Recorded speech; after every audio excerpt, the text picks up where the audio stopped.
पास में हमने देखा था, स्कूल में एक नया लड़का आया था जो कि एक सेलिब्रिटी की तरह लग रहा था। लड़कियां उसे देख के पागल हो रही थी। सेली भी क्लास में रियलाइज करती है, वेट, कहीं ये वही तो नहीं। वहीं बाहर डॉम उससे कहता है, हे तुम कोरियन में बात करो। यहाँ मैं बता दूं कि जो भी लोग इंग्लैंड से आएंगे, सेली का दोस्त या कोई और भी, वो सारे इंग्लिश में बात करते हैं। सो मोस्टली यहाँ पे किसी को इंग्लिश समझ नहीं आती सिवाय सेली और जे के। तो डॉम, जून, ये लोग मोस्टली कंफ्यूज रहते हैं कि वो क्या बातें कर रहे हैं। नेक्स्ट, जे इंग्लिश में उस लड़के से कहता है, तुम यहाँ क्यों आए हो? लड़का कहता है, मैं यहाँ अपनी गर्लफ्रेंड से मिलने आया हूँ। टॉम फुल कंफ्यूज था, मैन ये दोनों क्या बातें कर रहे हैं। लड़का कहता है, क्या तुम सेली को जानते हो? और तभी उसके सर पे एक चप्पल आके पड़ती है और पीछे से सेली कहती है, हे तुझे सच में मन है ना? मैंने कहा था स्कूल में आने से पहले मुझे टेक्स्ट करना। लड़का कहता है, सॉरी पर मैं तुझे सरप्राइज देना चाहता था। सेली उसकी टोपी हटा के कहती है, सरप्राइज? हरामखोर, मैंने तुझे यहाँ आते ही पहचान लिया था। ये कैसा सरप्राइज है? डॉम और जे दोनों लड़के का चेहरा देख के हैरान हो जाते हैं। वेट, एक फॉरेनर? लड़का कहता है, डैम, मुझे लगा था मैंने बढ़िया खुद को कवर किया है, बट खैर लगता है मेरे गुड लुक्स एक मास्क से नहीं छुपने वाले। लड़कियां उसे देख के पागल हो गई थी। ओ माय गॉड, ये है कौन और इतना हैंडसम? वहीं डॉम कहता है, क्या ये सेली का दोस्त है और ये फॉरेनर भी है? लड़का कहता है, ये कोई तरीका है अपने दोस्त का स्वागत करने का जो इतनी दूर कोरिया सिर्फ तुम्हें देखने आया है? सेली कहती है, ये कोई तरीका है ऐसे ड्रेस में स्कूल आने का? और वैसे भी तुम कोरिया आए क्यों? लड़का सेली को गले लगा के कहता है, क्योंकि मैं तुम्हें मिस कर रहा था। पीछे लड़कियां गिरने लगती है। ओ माय गॉड, ये दोनों कितने क्यूट लग रहे हैं। बट तभी सेली उसे मुक्का मारते हुए कहती है, बकवास बंद कर, तू अभी कोरिया में है। लड़का हंसते हुए कहता है, वाह, तुम्हारा पंच तो अभी भी सेम है। वहीं जे ये सब देख के शांत खड़ा था। वहीं वो लड़का जे और डॉम की तरफ इशारा करके कहता है, वैसे क्या ये दोनों मंदबुद्धि तेरे दोस्त हैं? सेली कहती है, हाँ वो मेरे क्लोज फ्रेंड्स हैं, तुम मुंह संभाल के बोलना। फिर वो लड़का जे को देख के कहता है, दोस्त? ओ, ये तो वही लड़का है जिसके साथ तुमने इंस्टाग्राम में पिक्चर डाली है, पर ये तो पढ़ाकू लगता है। पीछे डॉम को तो कुछ समझ ही नहीं आ रहा था। वो कन्वर्सेशन ज्वाइन करने के लिए कहता है, hey how do you do. तभी एक टीचर वहां पे आता है, हे तुम कौन हो और यहाँ स्कूल में क्या कर रहे हो? उसी वक्त प्रिंसिपल भी वहां पे आता है, ये क्या चल रहा है? बट वो लड़का अचानक प्रिंसिपल को हाय कहता है, हेलो सर। प्रिंसिपल उसे देख के शॉक हो जाते हैं। वेट, ओवन तुम? और यहाँ हमें पता लगता है इस लड़के का नाम ओवन नाइट है, जिसके बारे में हमें धीरे धीरे पता लगेगा। ये कितना खतरनाक है। प्रिंसिपल कहता है, तुम यहाँ कैसे? ओवन कहता है, वेल मैं यहाँ सैली से मिलने आया था और थोड़ा बहुत कोरिया घूमने। वहीं पीछे खड़ा मेसन ओवन को देख के सोच रहा था, मैंने इसे कहीं तो देखा है। टेरी कहता है, सच में? क्या ये कोई फेमस लड़का है? मेसन कहता है, पता नहीं, अभी कुछ याद नहीं आ रहा। नेक्स्ट सीन प्रिंसिपल ऑफिस का था और प्रिंसिपल कहता है, सो तुम यहाँ सैली से मिलने आए हो, पर तुमने मुझे बताया क्यों नहीं? ओवन कहता है, मैंने सैली को बताया था। और सैली यूके वापस क्यों नहीं आ रही? वो तो सिर्फ एक महीने के लिए यहाँ आई थी। क्या ये उस पढ़ाकू की वजह से? सैली कहती है, हाँ वो भी एक रीजन है। एंड मुझे यहाँ कोरिया में अच्छा लग रहा है, मुझे यहाँ अपने दोस्तों के साथ अच्छा लगता है। ओवन हंसते हुए कहता है, क्या? वेट, तुम उसे डेट तो नहीं कर रही, राइट? तुम दोनों बस फ्रेंड्स हो, है ना? साथ ही ओवन सोचता है, आई मीन सैली को वैसे भी लड़कों में इंटरेस्ट नहीं रहता और उस लूजर पे तो इंटरेस्ट हो ही नहीं सकता। खैर मैं भी क्या नॉनसेंस बातें कर रहा हूँ। सैली के स्टैंडर्ड्स बहुत ऊंचे हैं। बट तभी प्रिंसिपल सर पे हाथ रख के कहता है, हे बच्चे, लगता है सैली ने तुझे कुछ भी नहीं बताया, पर सैली और उस हरामखोर ने एक साथ रात बिताई है। ये सुनते ही ओवन का मुंह खुला का खुला रह जाता है। सैली कहती है, ग्रैंडपा आप ऐसे क्यों बोल रहे हो? वो गलत समझने लग जाएगा। बट ओवन तब तक सदमे में चला गया था। वो सैली के साथ बिताए बचपन याद कर रहा था। उसका सपना था कि अमीर बन के सैली से शादी करेगा और उसे एक बड़े महल में रखेगा। वो सैली के साथ अपना हैप्पी मोमेंट याद करता है। बट तभी स्क्रीन चटक जाती है और सामने जे खड़ा है। वापस प्रेजेंट में ओवन गुस्से से कहता है, हे वो कौन सी क्लास में है? सैली कहती है, ओ कम ऑन, ऐसा कुछ भी नहीं है जैसा तुम सोच रहे हो। मैं अपने रूम में थी और वो लिविंग रूम में, ज्यादा ओवर रिएक्ट मत करो। बट वहीं प्रिंसिपल टेबल पटकते हुए कहता है, मुझे माफ करना ओवन, मुझे उस बिजनेस ट्रिप में नहीं जाना चाहिए था। साथ ही ओवन भी कहता है, मैं उस गधे के बच्चे को ठिकाने लगा दूंगा। और ये वो बार बार बड़बड़ाते हुए जाने लगता है। सैली कहती है, अब यहाँ कोई सीन क्रिएट मत करना, चुपचाप चले जाओ। बट ओवन सुन ही नहीं रहा होता और तभी सैली उसे चप्पल मारते हुए चिल्लाती है, रामकोर, मैंने कहा निकल यहाँ से। क्लास में लड़कियां बस ओवन की बातें कर रही थी। वहीं डॉम जे से कहता है, तुझे क्या लगता है वो लड़का कौन था? क्या वो सैली का बॉयफ्रेंड था या सिर्फ दोस्त? साथ ही डॉम कहता है, वैसे सैली एक दोस्त से बात तो कर रही थी जो कोरिया आने वाला था, शायद ये वही है। यूना कहती है, वेट, कहीं सैली डबल डेट तो नहीं कर रही? मिया कहती है, नहीं सैली उस टाइप की नहीं है। डॉम कहता है, अबे चक्के, कहीं सैली तेरे हाथ से निकल ना जाए, थोड़ा ध्यान दे। तभी जे खिड़की से बाहर देखता है, सैली ओवन को घसीटते हुए ले जा रही थी। मेरे अभी क्लास है, तू बाहर वेट कर, अगर तू वापस अंदर आया तो मैं तुझे मार डालूंगी। बट जैसे ही ओवन की नजर जेब पे पड़ती है, वो दोनों एक दूसरे को देख के घूरने लगते हैं। उसी वक्त अपनी क्लास में मेसन चिल्लाता है, बिंगो, मुझे याद आ गया। बट क्लास में टीचर एक क्वेश्चन सॉल्व कर रहा था, तो वो कहता है, ओ तुम्हें याद आ गया, चलो फिर आओ और ये सॉल्व करो। दूसरी तरफ गनाई में सांग विनी से कहता है, सो वीकेंड ट्रेनिंग शायद बहुत टफ थी, तो आज बहुत थका हुआ लग रहा है। विनी कहता है, ना वो बस ठीक थी। सांग कहता है, कम ऑन मैन, वो फ्रेशर तो रेंगते रेंगते स्कूल आया था। विनी कहता है, उस बेवकूफ को कहना कि साइकिलिंग छोड़ दे, उसमें कोई टैलेंट नहीं है। तभी एक टीचर विनी को बुला के कहता है, हे तुम इधर आओ, मैंने कहा था ना कि स्कूल में स्कूल ड्रेस पहन के आना। तुझे क्या लगता है मैं मजाक कर रहा था?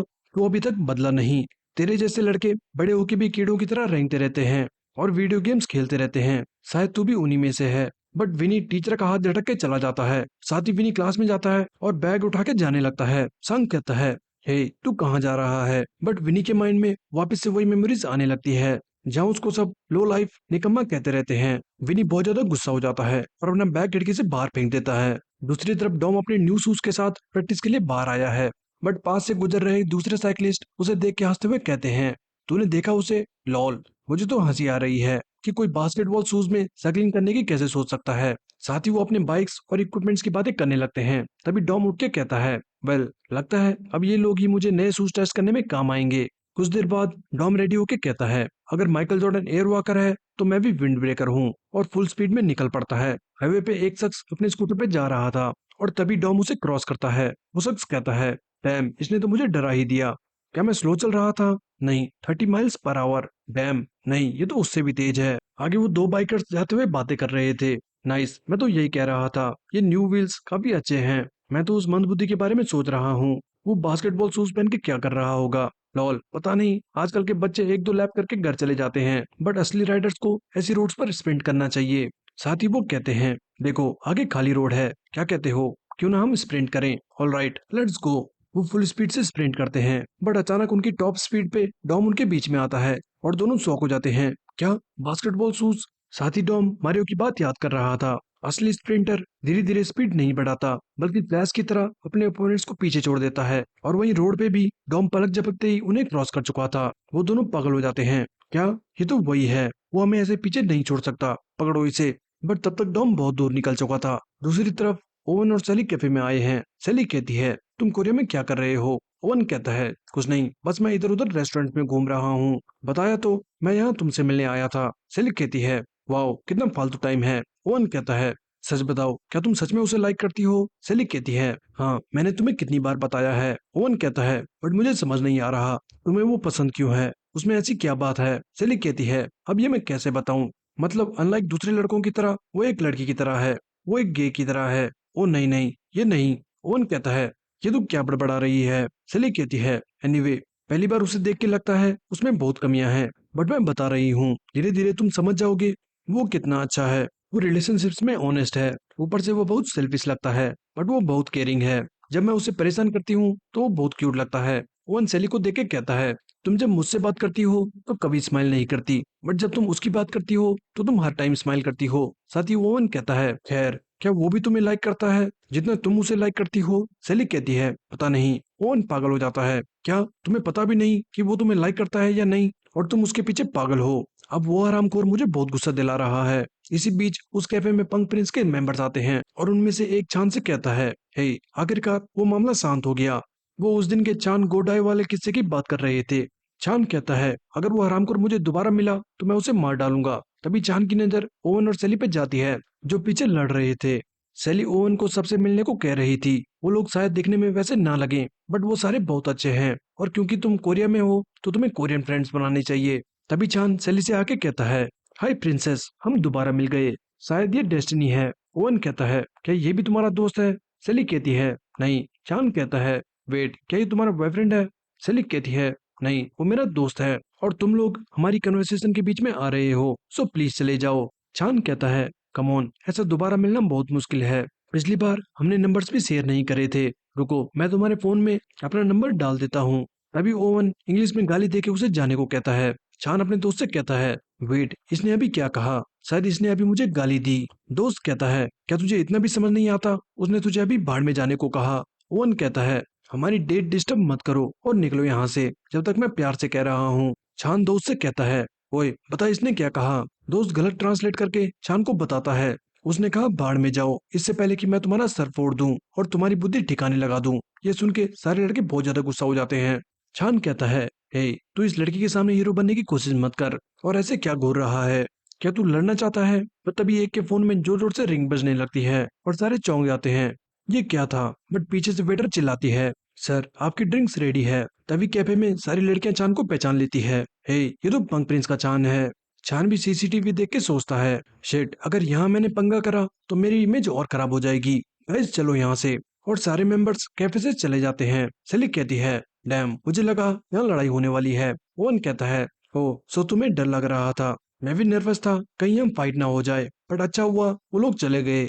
कुछ देर बाद ओवन सेली को कैब में बिठा के घर भेज देता है और सेली के जाते ही ओवन कहता है, सो तुम लोग मेरा कब तक पीछा करोगे। छान कहता है, ओ सो तुझे पहले से ही पता था। सो क्यों ना हम लोग शांत जगह पर चलें ताकि थोड़ा बात कर सकें। बट कुछ ही देर बाद हम एक गली का सीन देखते हैं जहां ओवन के हाथ में एक खून से लथपथ घड़ी है और पंक प्रिंस के मेंबर्स सारे जमीन पर बेहोश पड़े हैं। छान कहता है, हे प्लीज मैं एक टीन पॉप स्टार हूँ, प्लीज मेरा चेहरे पे मत मानना। हरामखोर, मैं पंक प्रिंस का मेंबर हूँ जो फ्यूचर के कोरियन स्टार बनने वाले हैं। ओवन पंक प्रिंस को एफ प्रिंस कहते हुए कहता है, ये कैसा नाम है।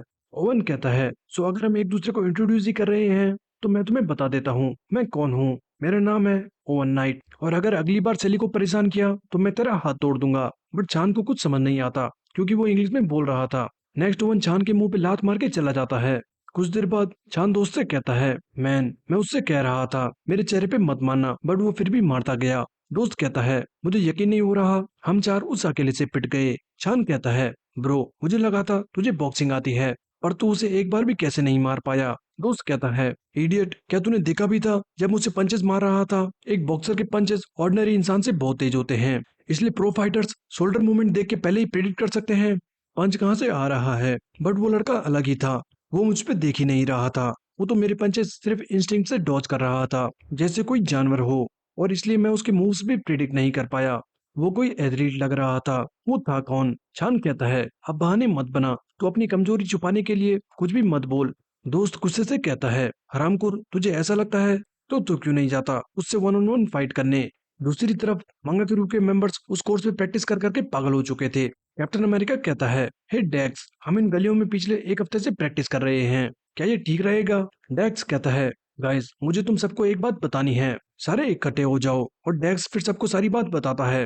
नाना जान कहती है, नो वे क्या तुम सच कह रहे हो, और ये इन्फॉर्मेशन तुम्हें किसने दी। डेक्स कहता है, मेरे एक बहुत बड़े फैन ने। दोस्त कहता है, सो पूरी कहानी ये है कि एक दिन डेस्क के दरवाजे पे किसी ने एक बॉक्स डिलीवर किया जिसमें एक लेटर, मैप और एक सेना चांद की लिमिटेड एडिशन स्टैचू थी। लेटर किसी फैन का था जो टूर्नामेंट के स्टाफ मेंबर से क्लोज कनेक्शन में है, और उस फैन ने हमें ये मैच की इन्फॉर्मेशन दी। ये थोड़ा अजीब तो लग रहा है। दूसरा कहता है, मुझे भी ऐसा ही लगता है, क्या होगा अगर ये प्रैंक हुआ। डेक्स कहता है, एक बार सोचो अगर ये प्रैंक होता तो कोई लिमिटेड एडिशन सेना चांद की स्टैचू क्यों बेचता। और एक बात और, हमारा नेक्स्ट ओपोनेंट है टीम हमिंगबर्ड, हमारा मैच उचिया क्लैन से है, हमें कभी न कभी उनसे लड़ना ही था। दोस्त कहता है, आज समझ आया तू इतनी हार्ड ट्रेनिंग क्यों कर रहा है। ये ऐसी टीम है जिसे नॉर्मल प्रैक्टिस से हराना नामुमकिन है। डेक्स कहता है, चाहे कुछ भी हो जाए मैं उस मुचड़ को हरा कर रहूंगा जिसने मेरी सेना चांद के टुकड़े कर दिए और सॉरी भी नहीं बोला। तभी एक दूसरा दोस्त कहता है, पर क्या ये चीटिंग नहीं है। अगर ये इन्फॉर्मेशन सच है तो ये हमारे लिए बहुत बड़ा एडवांटेज है। हमारी ईमानदारी और सच्चाई का क्या होगा, हमें ये टूर्नामेंट स्टाफ को रिपोर्ट करना चाहिए। डेक्स कहता है, क्या तू पागल है, हम ऐसी अपॉर्चुनिटी कैसे बर्बाद कर सकते हैं। हमें किसी भी हाल में जीतना होगा, इस दुनिया में सिर्फ जीतने वाला ही याद रखा जाता है। अब इसके बाद हमें पूरे मांगा क्रू की स्टोरी बताई जाती है। डेक्स बहुत टाइम पहले से एनीमे लवर था, वो हर जगह बस एनीमे और सुपर हीरोज की ड्राइंग करता रहता। बट स्कूल में बच्चे उसे इसी बात पर बहुत बुली करते थे।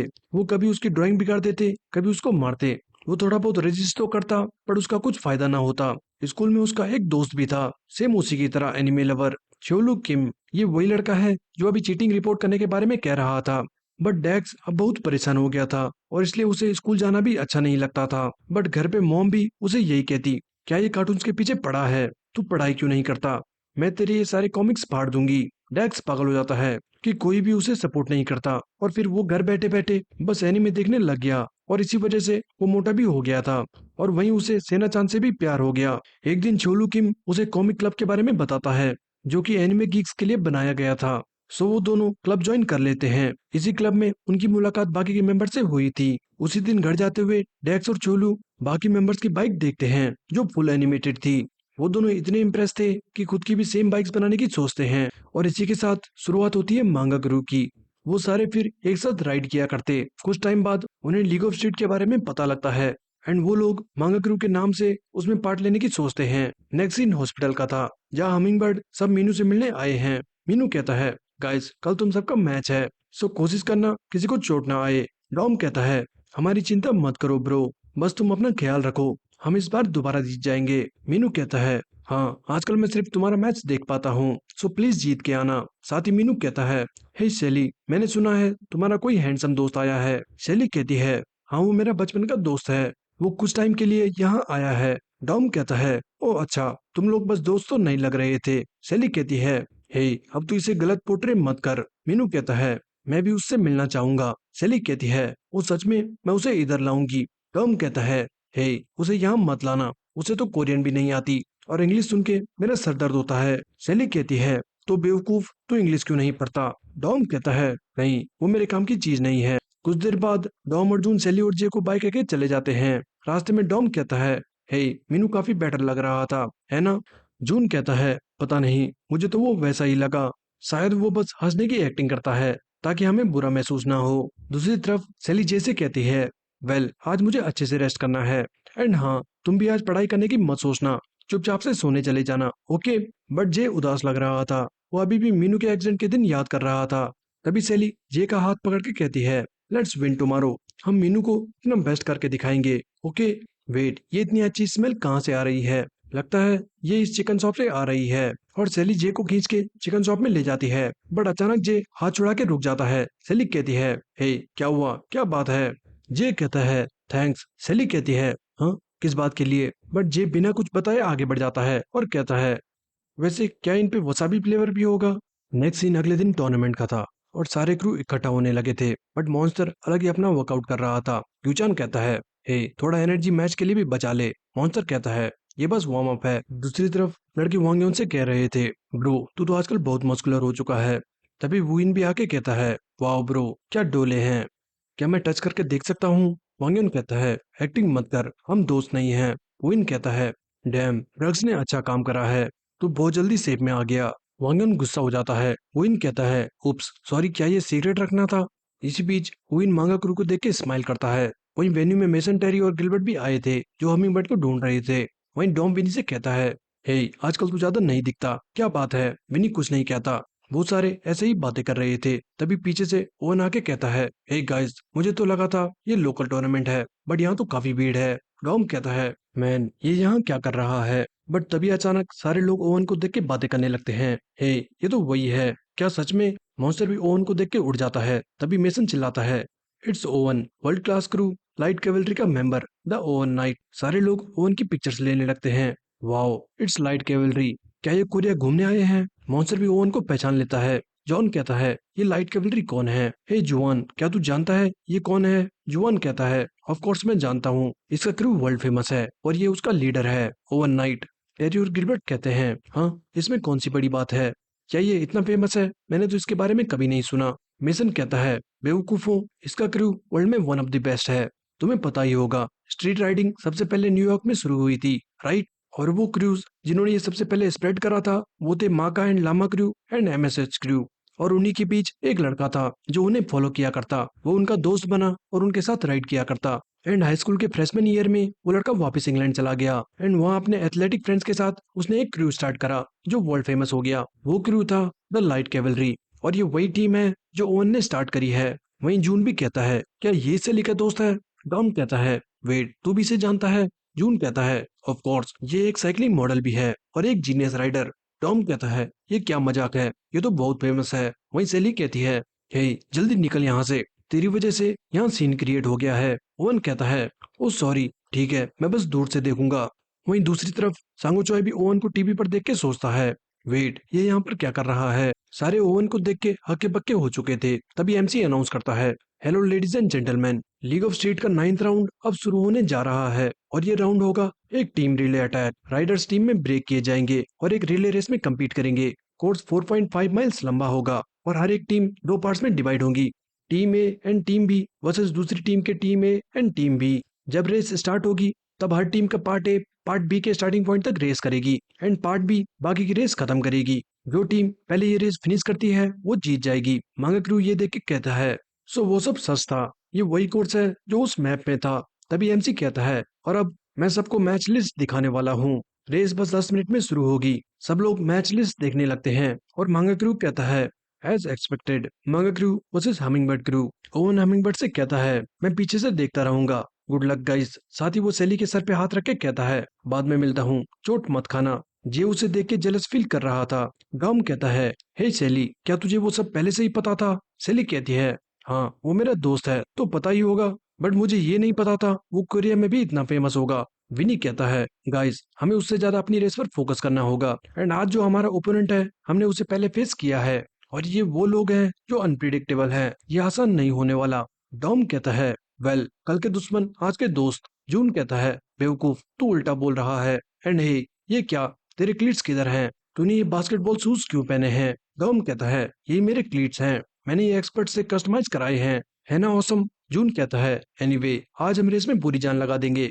वहीं डैक्स कहता है, गाइस देखा सारी इन्फॉर्मेशन सही थी। वहीं चियोलू कहता है, ये बिल्कुल भी सही नहीं है, क्या तुम्हें नहीं लगता ये फेयर नहीं है? डैक्स कहता है, बेवकूफ, आई थिंक ये इन्फॉर्मेशन हमारा लक और एबिलिटी का नतीजा है, हम कुछ गलत नहीं कर रहे, हम बस लकी हैं, ये रेस हमारी है। तभी स्टाफ कहता है, रेस 5 मिनट में शुरू होगी और फर्स्ट रेस ग्रुप ए की है, एवरीवन प्लीज गेट रेडी। वहीं घर पे सांगो चॉय ओन को टीवी पर देख के सोचता है, ओ मुझे नहीं लगा था मैं ओवन को कोरिया में देखूंगा। वहीं वेन्यू में तीनों किड्स हमिंगबर्ड का बैनर उठा के कहते हैं, guys let's go, go hummingbirds. जून कहता है, वेट तुम लोग यहाँ कब आए और स्कूल का क्या हुआ? मेसन कहता है, हम लोग टीम हमिंगबर्ड्स के मेंबर्स हैं, सो हमें तो आना ही था। स्कूल की चिंता मत करो, वो बंदोबस्त हम कर चुके हैं। स्कूल में उन्होंने अपने पुतले बना के लेटा रखे थे जो टीचर उसी वक्त पकड़ लेता है। वहीं गिलबर्ट विनी के पास जाके उसे एक ड्रिंक देके कहता है, विनी ये लो, ये पी लो and good luck. Fanboy Arya Meenu सब ये मैच देख रहे थे। एमसी बताता है, ये दोनों टीम्स सर्वाइवल मैच में एक साथ थी बट आज ये एक दूसरे के अगेंस्ट है और आज इनमें से एक एलिमिनेट हो जाएगा। सारे राइडर्स अब स्टार्टिंग लाइन पर रेडी थे और लोग दोनों टीम्स को चीयर कर रहे थे।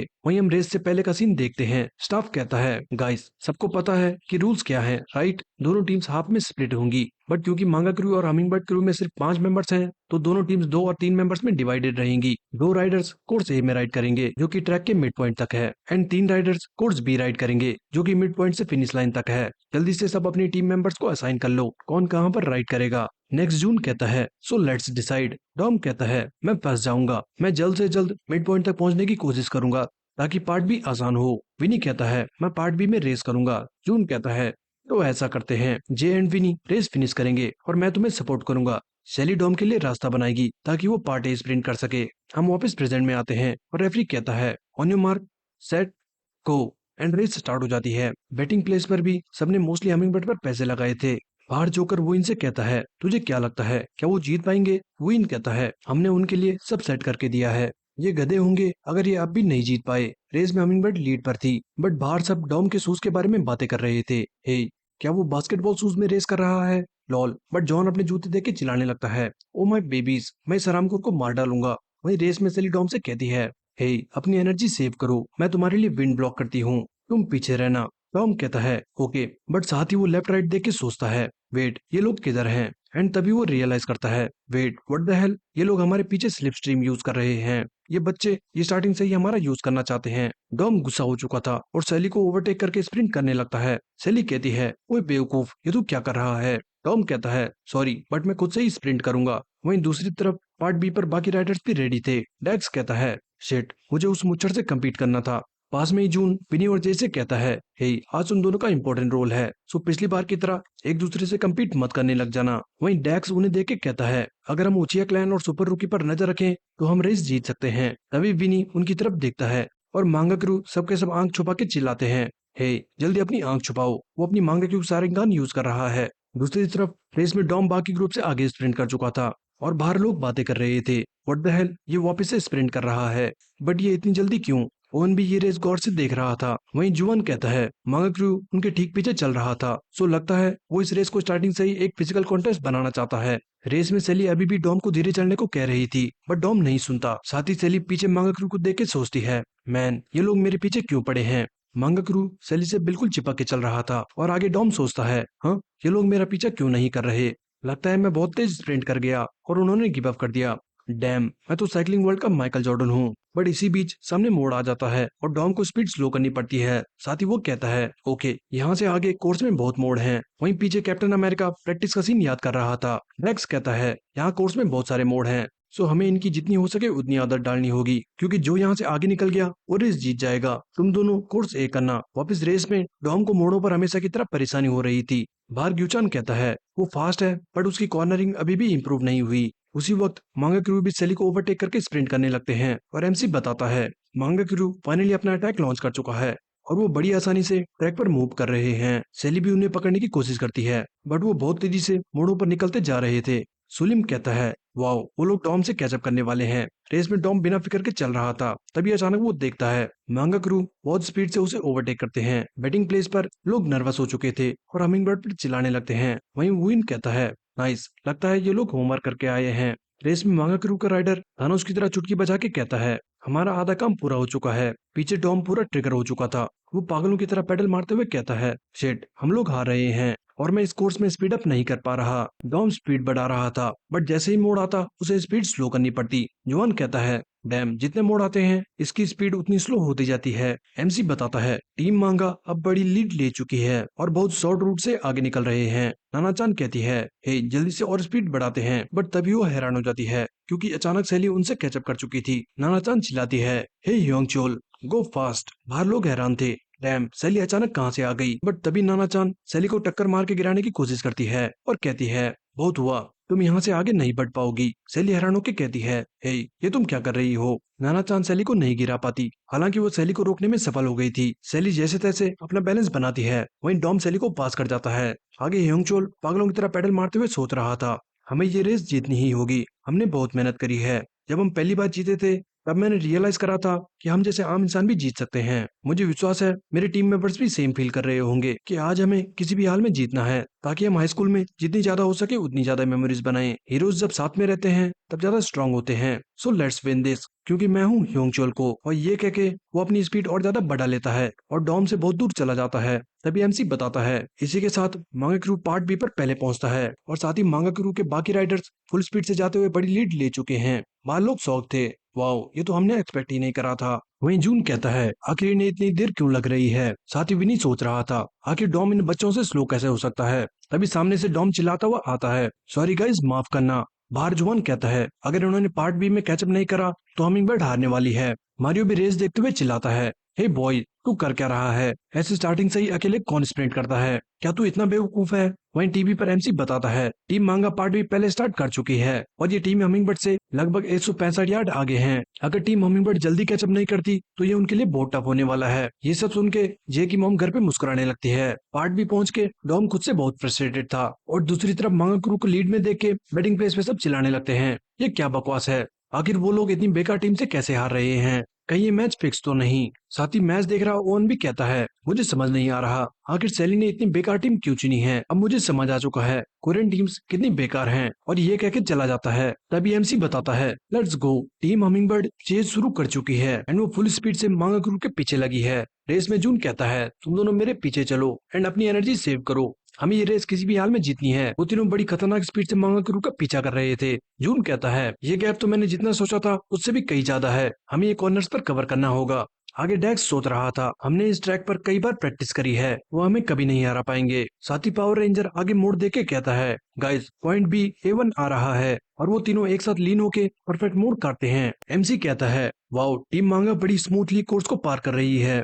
बाहर लोग बातें कर रहे थे डैम टीम मांगा ऐसे राइड कर रही है जैसे उन्हें ये कोर्स पहले से ही पता हो, बट ऐसा कैसे हो सकता है। दूसरा कहता है तुम कहना क्या चाहते हो। वो शख्स कहता है क्योंकि मोड़ पे आने से पहले ही वो ट्रैक के बाहर की तरफ जाने लग गए थे और फिर एंड में अंदर की तरफ, जैसे उन्हें पहले से ही पता हो। वहीं जून कहता है गाइस अब हम एलिस में घुसने वाले हैं, कॉर्नरिंग के लिए रेडी हो जाओ। पर अगर हम नॉर्मल तरीके से कॉर्नर्स पर जाएंगे तो हम कभी कैचअप नहीं कर सकते। सो क्यों ना हम ये अपने स्टाइल में करते हैं, लेट्स गो। और वो तीनों गेट्स बदल के और स्पीड बढ़ा लेते हैं। वहाँ लोग शौक थे, हे वो मोड़ पे स्पीड बढ़ा रहे हैं, व्हाट द हेल। और हम देखते हैं वो तीनों बिल्कुल लीन होके ड्रिफ्ट मारते हुए कॉर्नरिंग कर रहे थे। गिलबर्ट ये देख के शौक था, क्या ये लोग ड्रिफ्ट भी करते हैं? मेसन बताता है, क्या तुझे इतना भी नहीं पता? ये हमिंगबर्ड का सिग्नेचर मूव है, क्योंकि फिक्सी में इतनी स्पीड में मोड़ काटना है तो तुम्हें ड्रिफ्ट मारनी होगी। अब हमिंगबर्ड काफी गैप कवर कर चुके थे। डैक्स उन्हें देख के चिल्लाता है, व्हाट द हेल, वो लोग हमसे कैचअप करने वाले हैं, जल्दी करो। पावर रेंजर कहता है, चिंता मत करो, हम पे अभी भी एडवांटेज है। पर तभी जून चिल्लाता है,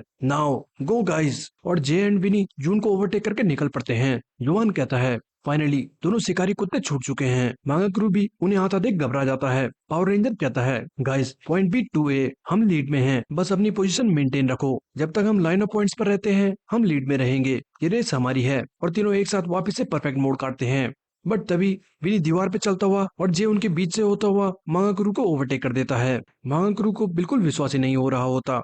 बाहर भी लोग हैरान थे, आखिर ये क्या मूव था। ओवन भी उन्हें देख के सरप्राइज था। एंड तभी एमसी बताता है, एक ने अपना मोमेंटम यूज करके दीवार पे बाइक चढ़ा दी, तो दूसरे ने ड्रिफ्ट करते हुए बिल्कुल अंदर से मोड़ काटा। ये दोनों बाइकर्स बिल्कुल अलग ही लेवल पर हैं।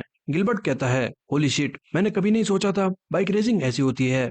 एमसी बताता है, हमिंगबर्ड अब लीड पर है एंड वो फिनिश लाइन की तरफ स्प्रिंट कर रहे हैं। पावर रेंजर कहता है, ये नहीं हो सकता, उस कॉर्नरिंग ने हमें धोखा दे दिया, बट हमने यहाँ 1000 बार प्रैक्टिस करी है, हम ये रेस नहीं हार सकते, हमें वापस से कैचअप करना होगा। वहीं घर पे मॉम ये देख के गुस्सा हो गई थी। ह्यूचान ये देख के कहता है, डैम वो दोनों काफी अच्छे हैं, बट वो व्हाइट हेलमेट में जो लड़का था उसने इन दोनों को बहुत सपोर्ट करा। उसने आगे रह के विंड ब्रेक का काम किया जब तक दोनों टीम के बीच का गैप कम नहीं हो गया था, और फिर बिल्कुल सही टाइम पे टीम से अलग हो गया। नेक्स्ट एमसी बताता है, रेस में बस अब 500 यार्ड बाकी हैं, रेसर्स को अपनी स्पीड बढ़ानी होगी। विनी और जे दोनों फुल स्पीड से एक साथ राइड कर रहे थे एंड वापस से विनी के माइंड में मेमोरीज लूप में चलने लगती है। बट तभी विनी सब भूल के रेस में फोकस करता है एंड स्पीड बढ़ा लेता है। बाहर लड़के बातें कर रहे थे, डैम ये लाल बाल वाला भी औसम है, इतनी स्पीड में स्प्रिंट करना वो भी राइजर बार पे कोई आम बात नहीं। वहीं पीछे पावर रेंजर चिल्लाता है, गाइस समय आ गया है अल्टीमेट मूव का।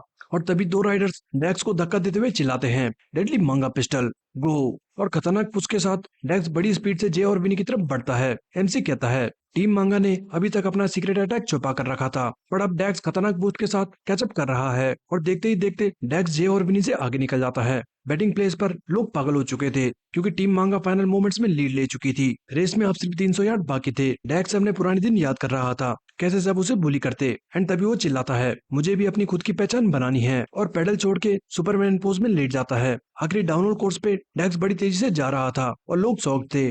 वो रहा द सुपरमैन। इसी बीच जे विनी को पीछे छोड़ के अपनी स्प्रिंटिंग और तेज कर चुका था। विनी भी जे को देख के जेलस फील करता है कि ये हमेशा कैसे आगे निकल जाता है। डैक्स कहता है, फाइनली मैं जीतने वाला हूँ। एमसी बताता है, डैक्स डाउनहिल कोर्स का फायदा उठाते हुए सारा दाव अब सुपरमैन पोज पर लगा चुका है। एंड जैसे ही डैक्स कहता है मैं जीत गया, तभी साइड से जे आता है और सारे चिल्लाते हैं, वाओ, टीम हमिंगबर्ड वापस से कैचअप कर चुका है। रेस में बस 50 फीट बाकी था। जे एंड डैक्स बिल्कुल साइड बाय साइड चल रहे थे, बट जे याद करता है कैसे विनी हर बार पीछे रह के डिप्रेस्ड होता जा रहा था। उसने वो सब नोटिस किया था। एंड तभी जे खुद ना जीत के डैक्स को ब्लॉक करता है एंड विनी स्पीड से आके रेस जीत जाता है। बाहर सारे शौक थे। एमसी बताता है, फिनिश लाइन से ठीक 30 फीट पहले टीम हमिंगबर्ड ने आके रेस जीत ली। वाओ, क्या ड्रामेटिक जीत थी। टेरी मेसन चिल्लाने लगते हैं। वहीं गिलबर्ट शॉक था, क्या ये एमेच्योर साइकिलिंग टूर्नामेंट है? वहीं स्कूल में डैक्स का बुली भी डैक्स की तारीफ करता है। बाहर वेन्यू में ओवन रेस देख के जाने वाला था, बट तभी कुछ गार्ड्स आके ओवन को अपने साथ ले जाते हैं। फिनिश लाइन पर मांगा क्रू सारे उदास थे। डैक्स कहता है, I am sorry guys, but तभी क्राउड मांगा क्रू के लिए तालियां बजाता है।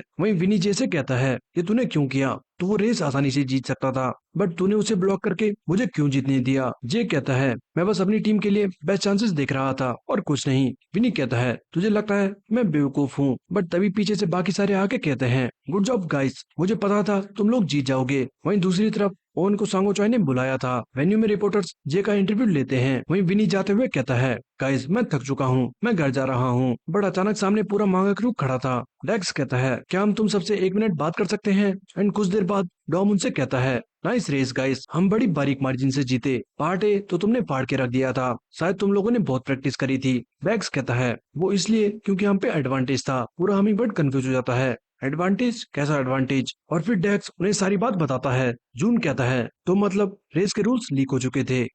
डॉम कहता है, सो तुमने पहले से ही कोर्स में प्रैक्टिस करी थी। डेक्स कहता है, हाँ, और इसलिए मैं माफी मांगता हूँ। हमसे घटिया इंसान कोई नहीं। बट डॉम उसके कंधे पे हाथ रख के कहता है, हे कोई बात नहीं, अब हम जीत गए हैं तो तुम्हें जाने देते हैं।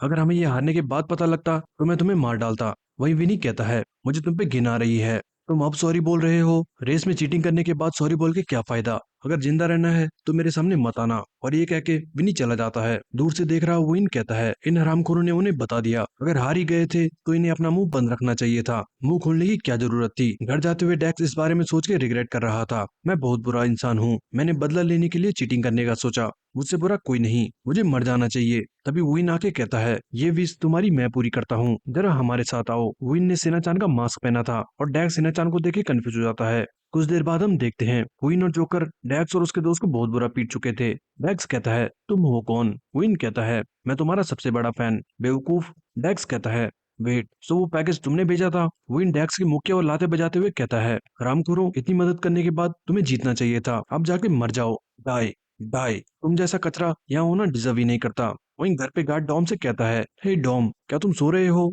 क्यों ना आज हम बाहर डिनर पर चलते हैं? पर वो देखता है डॉम ने टेबल पर एक नोट लिखा था, मुझे कुछ समय तक मत ढूंढना। गार्ड कहता है, वेट, क्या वो फिर से कहीं भाग गया? दूसरी तरफ जून जैसे कहता है, मुझे विश्वास नहीं हो रहा, रेस के रूल्स लीक हो गए थे, शायद टूर्नामेंट में सिक्योरिटी इतनी भी टाइट नहीं है। जे कहता है, क्या तुम्हें ये अजीब नहीं लग रहा? वो असॉल्ट इंसिडेंट, वो डोपिंग वाला किस्सा, ये लीग रूल्स, इस टूर्नामेंट में कुछ तो अजीब हो रहा है। जून कहता है, सो मैं अकेला नहीं हूँ जो ये सोच रहा था। ये टूर्नामेंट बहुत लापरवाही से चल रहा है, बट अभी बिना प्रूफ के हम कुछ नहीं कह सकते। इसी बीच वो शख्स जिसे सांगोचॉय ने वो पेन ड्राइव दी थी, वो ऑडियो में सुनता है, हमिंगबर्ड प्राइज मनी सर्जरी के लिए यूज करने वाले हैं। नेक्स्ट दिन अगले दिन का था। मॉम विनी को खाना खाने को कहती है। विनी कहता है, नहीं, मैं रास्ते में कुछ खा लूंगा। साथ ही वो कहता है, मॉम, क्या तुम्हें पता है तुम दिन प्रतिदिन कमजोर होती जा रही हो, तुम्हें खाने पर ध्यान देना चाहिए। स्कूल में बच्चे विनी को देख के रेस की बातें कर रहे थे। गिलबर्ट भी आके कहता है, हेलो विनी, कल की रेस के बाद तुम्हें कैसा फील हो रहा है? मुझे पता था तुम उस पटाखों को पीछे छोड़ के रेस जीत जाओगे, मुझे बहुत मजा आया। विनी कहता है, चुप कर बेवकूफ। वहीं पास में यूमी खड़ी थी और स्कूल के लड़के उसे देख के बातें कर रहे थे। वाओ, वो लड़की कितनी सुंदर है, आखिर ये है कौन? तभी यूमी विनी को देख के हाई कहती है और सारे बच्चे शॉक हो जाते हैं। हाँ, क्या ये विनी की गर्लफ्रेंड है? मैन, मुझे तो जलन हो रही है, वो कितनी सुंदर है। विनी यूमी से कहता है, तुम यहाँ क्या कर रही हो? यूमी कहती है, तुम्हें बिल्कुल भी मैनर्स नहीं है। कल मैं पास से गुजर रही थी तो सोचा तुमसे मिल लूं। रेस जीतने के लिए कॉन्ग्रेचुलेशन। मैं तुम्हें मार डालती अगर तुम हमारी टीम को हराने के बाद खुद हार जाते। विनी कहता है, सो तुम ये कहने यहाँ आई हो? तभी यूमी विनी को गिफ्ट देते हुए कहती है, ये लो, ये मेरी तरफ से तुम्हारे फर्स्ट आने के लिए गिफ्ट है, ये रख लो, मैं कब से तुम्हें ये देना चाहती थी। गिफ्ट देके यूमी चली जाती है। वहीं गिलबर्ट अभी भी सदमे में था कि विनी की गर्लफ्रेंड कितनी हॉट है। विनी तो हमारी लीग से बाहर है। क्लास में विनी देखता है यूमी ने उसे बाइकिंग ग्लव्स दिए थे। सांगवान कहता है, क्या उसने तुझे ये दिए? डैम, तेरे पुराने ग्लव्स तू 5 साल से चला रहा था और वो पूरे फट चुके थे। आई एम ग्लैड तुझे एक न्यू ग्लव्स मिल गए। और ये क्या? उसने इन पे लिखा भी है, गुड लक। ये लड़की तो काफी अच्छी है। हे, लव लाइफ के लिए गुड लक विनी। बट विनी उठ के कहता है, लव माई एस, मेरे पास डेट करने का टाइम नहीं है, और चला जाता है। बट पीछे सांगवान डब्बे पे यूमी का नंबर देखता है और साथ में विनी अपना फोन भी टेबल पे भूल चुका था। वहीं घर जाते हुए यूमी सोच रही थी, शायद मुझे अपना नंबर नहीं देना चाहिए था, मुझे नहीं लगता वो मैसेज करेगा। शिट, बट तभी यूमी देखती है विनी का टेक्स्ट आया था, थैंक यू सो मच, और बहुत सारे दिल। यूमी ये देख के खुश हो जाती है, वाओ, ये कितना क्यूट है। वहीं सनी हाई में सेली कहती है, डॉम आज स्कूल नहीं आया और उसका फोन भी नहीं लग रहा, पता नहीं क्या बात है। ये कहता है, पता नहीं, मे बी वो सो रहा होगा। सेली कहती है, आई होप वो कल की रेस के लिए खुद को ब्लेम ना कर रहा हो। तभी मारियो क्लास में आके कहता है, सारे चुप हो जाओ और अपनी सीट्स पर बैठ जाओ, क्योंकि मैं तुम्हें एक नए दोस्त से मिलाना चाहता हूँ जो तुम्हारे साथ यहाँ कुछ महीने रहने वाला है। और तभी क्लास में ओवन आता है, ओवन नाइट, और लड़कियां उसे देख के पागल हो जाती है। बट सैली ओवन को देख के बहुत गुस्सा थी। दूसरी तरफ सांगवान बाथरूम में मजे से मूत रहा था। तभी गुस्से में विनी आके कहता है, हे, ये मैसेज तूने भेजा है ना? सांगवान बहुत ज्यादा डर जाता है, ओ शिट, मैं ये डिलीट करना तो भूल ही गया, और वो धुन दबा के भागने लगता है। विनी भी उसे मारने उसके पीछे भागता है। रामपुर, वहीं रुक जा। दूसरी तरफ ओवन क्लास में खुद को इंट्रोड्यूस करता है, हाय, मेरा नाम ओवन नाइट है और मैं इंग्लैंड से हूँ। मैं कुछ महीने आपके साथ क्लास में पढ़ने वाला हूँ, होप मैं आपके साथ घुल मिल सकूंगा। लड़कियां बहुत ज्यादा खुश थी और लड़के जेलस। मारियो कहता है, ओके, सो तुम कहाँ बैठना चाहोगे? तभी ओवन जाता है और जे के सामने खड़े होके कहता है, मिस्टर नाम, मैं यहाँ बैठूंगा। मारियो कहता है, नाइस, तुम एक अच्छे स्टूडेंट के साथ बैठना चाहते हो। साथ ही मारियो सोचता है, ओ बॉय, लगता है उसे भी मेरी तरह रोमांस पसंद है। वहीं सैली ओवन से कहती है, जल्दी बता, तू यहाँ क्यों आया है? तू करना क्या चाहता है? ओवन कहता है, नहीं कुछ नहीं, मैं तो बस जब तक कोरिया में हूँ तो पढ़ना चाहता हूँ और नए दोस्त बनाना चाहता हूँ। सैली गुस्से से कहती है, क्या तू मरना चाहता है? बकवास बंद कर और सच सच बता, मुझे बेवकूफ मत समझ। तूने मेरे ग्रैंडपा से बात करी, राइट? दोनों लड़ रहे थे और वहीं खिड़की से ग्रैंडपा चुपके चुपके उन्हें देख रहा था। नाइस ओवन, तू अच्छा कर रहा है। उसने अच्छी सीट चुनी। साथ ही हम कुछ टाइम पहले का सीन देखते हैं जहाँ ग्रैंडपा ने ओवन से कहा था, हे क्या तुम उस जे पे नजर रख सकते हो? मुझे उसे सैली से दूर रखना है। और ओवन भी सैली को प्रोटेक्ट करने के लिए रेडी हो गया था। ऑफिस प्रेजेंट में मारियो प्रिंसिपल को देख के कहता है, प्रिंसिपल निक, आप यहाँ पर क्या कर रहे हैं? प्रिंसिपल कहता है, ओह मैं तो बस देख रहा था ओवन ठीक से घुल मिल रहा है या नहीं। क्लास में ओवन जैसे कहता है, तुम बाइकिंग अच्छी कर लेते हो, क्यों ना हम दोनों एक रेस करें, क्या कहते हो? तभी सैली उसके सर पे बुक मार के कहती है, चुप कर, अगर तूने जे से लड़ने का सोचा तो मैं तुझे मार डालूंगी। वो दोनों वापस से लड़ने लग जाते हैं। तभी जे गुस्से से उठ जाता है और क्लास से चला जाता है। नेक्स्ट हॉल में जे लॉलीपॉप मुंह में रख के जा रहा था और उसी वक्त आर्या जे को सीढ़ियों में देखती है और घबरा के ब्लश करते हुए उसे हाई कहती है, बट साथ ही वो शर्मा के भाग जाती है। जे कंफ्यूज था, हाँ इसे क्या हुआ? नेक्स्ट सीन हॉस्पिटल का था और मीनू दोस्तों के साथ राइड करने का सपना देख रहा था। तभी सब राइड करते हुए आगे निकल जाते हैं और मीनू पीछे छूट जाता है। साथ ही अचानक बारिश होने लगती है। कुछ देर बाद वो व्हील चेयर पर था। वो उनका पीछा करने की कोशिश में गिर जाता है। वो बाकी सबको आवाज लगाता है बट सब उसे छोड़ के आगे बढ़ जाते हैं। बट उसी वक्त उसकी नींद टूट जाती है और मीनू जोर जोर से हाँफ रहा था। बट फिर वो अपनी हालत देखता है और जोर जोर से हंसने लगता है। इसी बीच हॉस्पिटल आते वक्त यूना भी टॉम को कांटेक्ट करने की कोशिश कर रही थी बट उसका कॉल नहीं लगता। साथ ही मीनू के रूम में आके यूना कहती है, ओ ये विंडो किसने खोली? सब भीग चुका है। कुछ देर बाद फ्रूट काटते हुए यूना कहती है, वो आज केयर गिवर नहीं आ पाई, तुम्हें आज तकलीफ हुई होगी। मीनू कहता है, नहीं अब सब ठीक है, अब मुझे आदत हो गई है। यूना कहती है, क्यों ना हम रिहाब वापस से शुरू करें, मैं तुम्हारी हेल्प करूंगी। मीनू कहता है, उससे क्या फर्क पड़ेगा? डॉक्टर ने कहा मेरे ठीक होने के चांसेस 3% से भी कम हैं। मुझे फालतू होप मत दो। यूना कहती है, ये कोई फालतू होप नहीं है, मैंने सुना है लोग तुमसे भी बुरी हालत में थे और रिहाब से ठीक हो गए, सो हमें ये ट्राई करना चाहिए। वेट, डैड का कॉल है, तुम ये खा लो, मैं डैड से बात करके आती हूँ। यूना के बाहर जाते ही मीनू प्लेट पर रखे चाकू को देखता है। इसी बीच बाहर यूना डैड से कहती है, आपने कहा था आप आज जरूर आएंगे, ये मत कहना फिर से कुछ जरूरी काम आ गया। Okay fine. तभी मिया भी वहाँ पे आके यूना को हाई कहती है। यूना कहती है, सो तुम्हारी शूटिंग कैसी रही? मिया कहती है, हाँ सब ठीक है, ये वीक बहुत बिजी था, मुझे अब अपनी पढ़ाई पर ध्यान देना होगा। एंड मीनू कैसा है? यूना कहती है, वेल उसकी हालत सेम है, वैसे ये फ्लावर्स बहुत अच्छे हैं, मीनू को ब्लू फ्लावर्स बहुत पसंद हैं। मिया कहती है, वो सच में, आई होप उसे ये पसंद आए। वो बातें करते हुए अंदर की तरफ ही आ रहे थे कि उनकी नजर मीनू पे जाती है और वो शॉक हो जाते हैं क्योंकि मीनू ने अपना हाथ काट दिया था।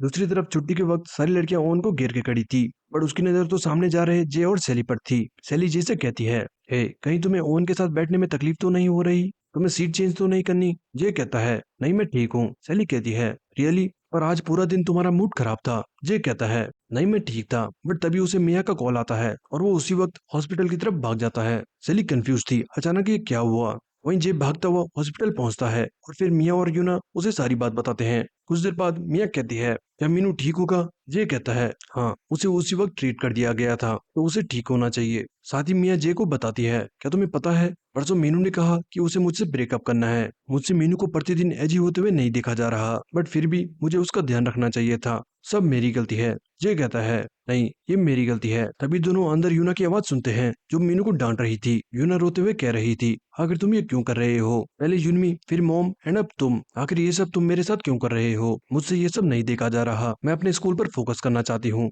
मुझे फील हो रहा है मैं पागल हो जाऊंगी। मीनू यूना को सॉरी कहता है बट यूना रोते हुए वहाँ से बाहर चली जाती है। मिया भी यूना को रोते देख उसके पीछे चली जाती है। ये भी उदास था बट पीछे जे की मॉम भी ये सब देख रही थी। बाहर मिया यूना को चुप करा रही थी। तभी यूना के डैड और उनके लोग वहाँ पे आते हैं और उन्हें देख के यूना चिल्लाती है, डैड आपने कहा था आप बहुत बिजी हो और अब आपको यहाँ आने का टाइम है। बट डैड उसे इग्नोर करके सीधा अंदर जाके मीनू से कहते हैं, क्या तुम पागल हो चुके हो? यूना कहती है, डैड मीनू अभी भी रिकवर कर रहा है। डैड कहते हैं, ओके मीनू मैं समझता हूँ तुम्हें कैसा फील हो रहा है।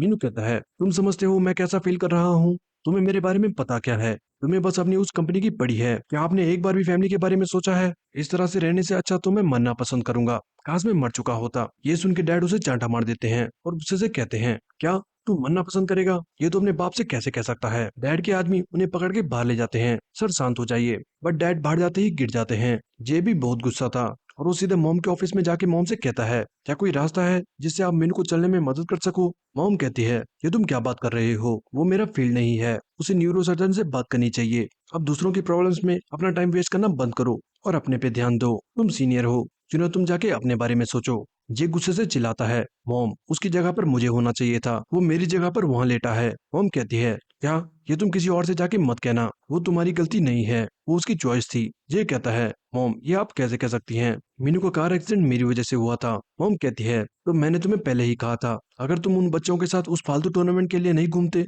तो ये एक्सीडेंट हुआ ही ना होता। अपनी एनर्जी दोस्ती में जाया मत करो, तुम्हारे लिए जो जरूरी है उस पर ध्यान दो। जे कहता है, मेरे लिए क्या जरूरी है? क्या मुझे एक इमोशनलेस मशीन की तरह बस अपनी पढ़ाई पर ध्यान देना चाहिए? बाहर विनी और बाकी लोग भी मीनू से मिलने आए थे, तभी जे उनके सामने से गुस्से में निकलता है। वहीं रूम के बाहर यूना को डैड का वॉलेट मिलता है और उससे पुरानी मेमोरी याद आती है, जब मीनू और यूना ने डैड के बर्थडे पे उन्हें ब्लू वॉलेट ला के दिया था। यूना ये मेमोरी याद करके रोने लगती है, तभी जून आके कहता है, हे यूना क्या हुआ, तुम बाहर क्यों हो? अंदर मियाँ मीनू से कह रही थी, अगली बार से ये कभी मत कहना कि तुम्हें मरना है। तुम्हें याद है जब मैं बिल्कुल भी स्कूल नहीं जाना चाहती थी, तुम्हें याद है तुमने मुझसे क्या कहा था? तुमने कहा था मैं अकेले नहीं हूँ, मेरे पास मेरे फ्रेंड्स हैं जो हमेशा मेरे लिए खड़े रहेंगे, खासकर तुम। मुझे लगा था वो बस वर्ड्स हैं, पर अब जब मैं सोचती हूँ तो लगता है मैं सिर्फ इसलिए हिम्मत जुटा पाई थी क्योंकि तुम मेरे साथ खड़े थे। मुझे पता है थोड़ा टाइम लगेगा, बट आई होप मुझे तुम्हारा चेयरफुल साइड देखने को मिलेगा। मैं हमेशा तुम्हारे साथ खड़ी रहूंगी।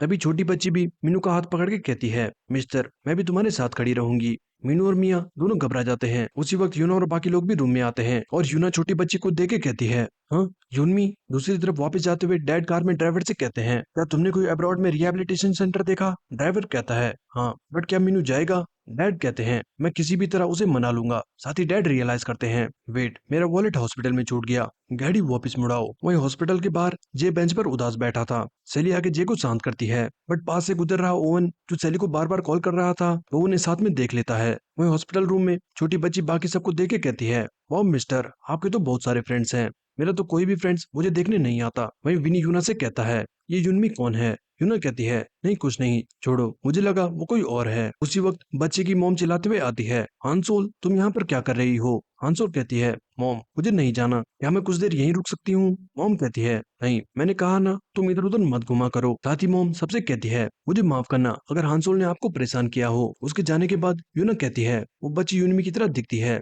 वो है कौन? मीनू कहता है, पता नहीं, बट वो हमेशा यहाँ खेलने को आती रहती है। साथ ही मीनू यूना के हाथ में वॉलेट नोटिस करता है। यूना कहती है, ओ ये डैड का है, शायद जाते हुए उनसे ये छूट गया। मैं भी सरप्राइज्ड हूँ कि उन्होंने अब तक ये संभाल के रखा है। तभी विनी हमीबर्ड की जैकेट फेंक के कहता है, हे तूने ये टीम बनाई थी तो इसकी रेस्पॉन्सिबिलिटी ले। दूसरी तरफ हम डॉम को देखते हैं जो टेंपल में आया था।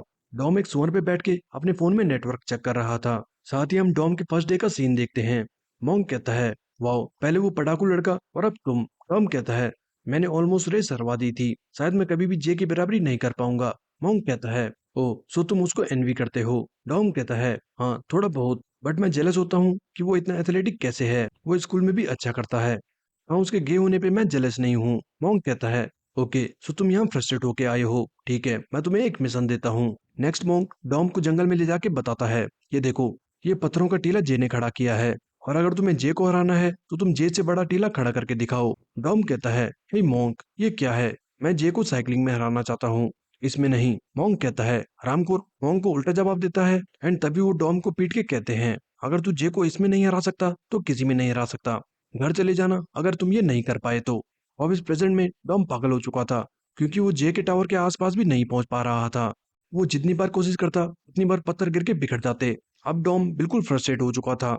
दूसरी तरफ सांगोचो के ऑफिस में सेक्रेटरी कहती है, तुम्हें पता है ना इस वक्त हमारी हालत बहुत बुरी है और ये सपोर्ट फंड बिल्कुल भी काफी नहीं है। अगर ऐसा ही चलता रहा तो ये रिसर्च कभी भी बंद हो सकती है और हमें तो अभी भी क्लिनिकल ट्रायल्स करने हैं। सांगोचाई कहता है, चिंता मत करो, नेक्स्ट मैच हमें सारे फंड्स दिला देगा। वहीं टेम्पल में डॉम अब गिव अप कर चुका था और सोच रहा था आखिर ये उसने किया कैसे। तभी मोंग आके कहता है, उसने ये अपने तरीके से किया, बट ये मत सोचो उसने ये कैसे किया, बट ये सोचो तुम ये कैसे कर सकते हो। डॉम सोचता है, ओके मैं ये कैसे कर सकता हूँ। डॉम फिर जाता है और एक बड़ा पत्थर खींच के लाता है जिसे वो खड़ा करके उस पर दो और पत्थर लगा के चिल्लाता है, मैंने कर दिखाया, डॉम का टावर तैयार है। डॉम कहता है, वाओ तुमने पिछले 3 दिन बहुत मेहनत करी है बस ये 3 पत्थर लगाने में। डॉम कहता है, टावर तो टावर होता है और ये जैसे बड़ा है। मोंग कहता है, हाँ मैं मानता हूँ और अब तुम्हें अपना जवाब भी मिल चुका होगा। टॉम चिल्लाता है, क्या? कौन सा जवाब? मैंने तो बस ये पत्थर खड़ा करा है। मोंग कहता है, ये पत्थर ही तुम्हारा जवाब है। तुमने खुद कहा ये दोनों बिल्कुल अलग हैं, बट ये टावर्स हैं और ये तुमने अपने तरीके से बनाया और जेने अपने तरीके से। सो तुम बस अपने तरीके से चलो, बी योरसेल्फ। डॉम भी खुश होके कहता है, ओके मोंग, तुम्हारी बातों से मुझे एक कोट याद आया, नो योरसेल्फ एंड जे की तरह कैलकुलेशन मुझे नहीं आती, मेरा स्टाइल है सिंपली बिना सोचे समझे स्प्रिंट करना। That's my style. Next scene अगले दिन स्कूल का था और जे खिड़की पर उदास खड़ा था। वो कल मीनू से की कन्वर्सेशन याद कर रहा था। मीनू कहता है, एक्चुअली मुझे रिग्रेट है कि मैंने उस दिन तुम्हें बचाया, बट मैं अगर वापस उस दिन में जाऊं तो शायद मैं वापस से यही करूंगा। जे ये सोच ही रहा था, तभी पीछे से सैली आके कहती है, हे जे, आज मौसम बहुत अच्छा है, क्यों ना हम बाहर चलते हैं। जे सैली को देख के कंफ्यूज हो जाता है। हाँ, इसे अचानक क्या हुआ? सैली सोचती है, सेट, मुझे लगा था ऐसे मैं उसे चीयर अप कर पाऊंगी। वहीं ओवन सैली को देख के सोच रहा था, वाओ ये कितनी क्यूट है। तभी सबको लीग ऑफ स्ट्रीट का टेक्स्ट आता है, जिस पर लिखा था, एज पॉपअप इवेंट कल 11 बजे लीग ऑफ स्ट्रीट में 2 घंटे का स्पेशल मैच होगा, सबका आना जरूरी है, सो प्लीज अटेंड। सैली कहती है, वेट, एक special match, what the hell. वहीं ओवन ये सुन के स्माइल करता है।